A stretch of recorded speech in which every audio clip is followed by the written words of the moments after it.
Hi, everyone. I am sorry that I'm not with you tonight. As I guess you know by now, we are in COVID land here. Yay, fun times. And it's bad timing because Mark 13 is pretty tough to understand what's going on. And I didn't want Kimberly to be left out on her own trying to kind of lead a discussion. So I just wanted to make a quick video for you guys to say a few things. So, as I've already, as you guys, I think have already talked about, they come out of the temple and they look back and they're like, "Wow, what a temple!" It's magnificent. And they're kind of like, it was an amazing building. And Jesus has that shocking statement, and then they ask him, about the end. Well, tell us when this is going to happen. And Jesus exactly does not tell them when the end is going to happen. A lot of people read this passage and think that it's saying, hey, look, when you hear wars and there's earthquakes and all that stuff, that's when you know the end is going to be coming. And Jesus is saying exactly the opposite. I'll show you what I mean. So, first of all, in the section I had you guys just read, the beginning, Mark 5 and 6, and the end, 21 to 23, they both have like a warning. And the word is watch it, like watch out, be careful. Um, so the concern of this passage is Jesus is trying to encourage them to watch out, to be discerning, to not just be kind of swept away by what's going on around them. And those things that are going around them are things like natural disasters and false teachers and persecution, family families falling apart, things like that.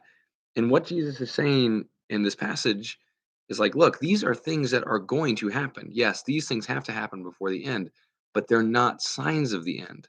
These are things, sad as they are, they're things that happen all the time. And we shouldn't try to look around and say, oh, this means the end is coming. This means the end is coming.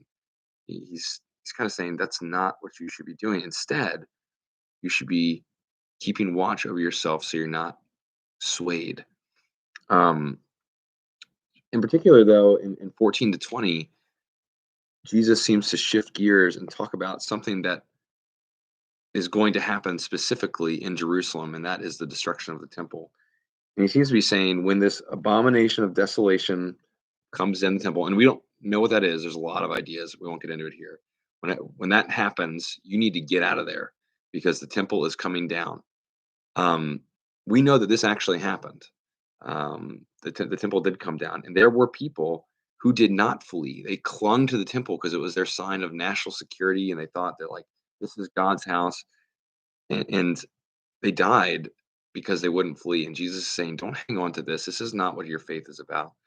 Um, and another reason that I'm confident in this interpretation is that the next section, the end of this chapter, is going to talk about when the end does come, it's going to be really clear.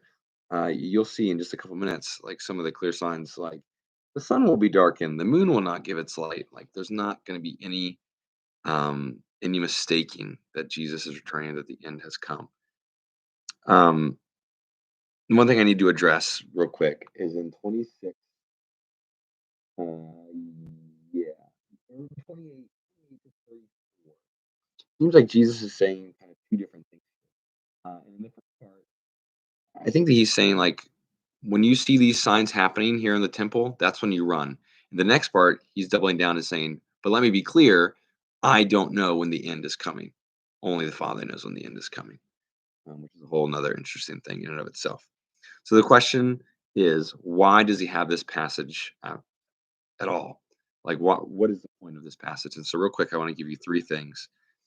First of all, there's COVID. First of all, it is to show them that despite the hard things that they are going through, that the end is sure, that the end is clear, that Jesus is going to return and he's going to make all things right. So he's supposed to give them, he's assuring them a positive end, of a positive end. The second thing related to that is that's supposed to inspire faith in them. If Jesus is correctly predicting these things and he's, acknowledging that they're going to happen, we can believe in him. We don't believe in a God who tries to tell us everything's all roses and sunshine. We believe in a God who acknowledges that hard things happen, and that inspires us to faith even more. And finally, it encourages them, and it's supposed to encourage us to not get swept up and focus on end times theories and whatever other thing is going on that can shift our focus. Instead, like, we need to keep watch because we don't know when he's going to come back. And so it's supposed to be kind of a warning and an encouragement for us to keep watch over ourselves so we don't go astray and get kind of our attention shifted. So I hope that helps. Now I'll leave it to Kimberly. So, Kimberly, lead away. You got this. Bye.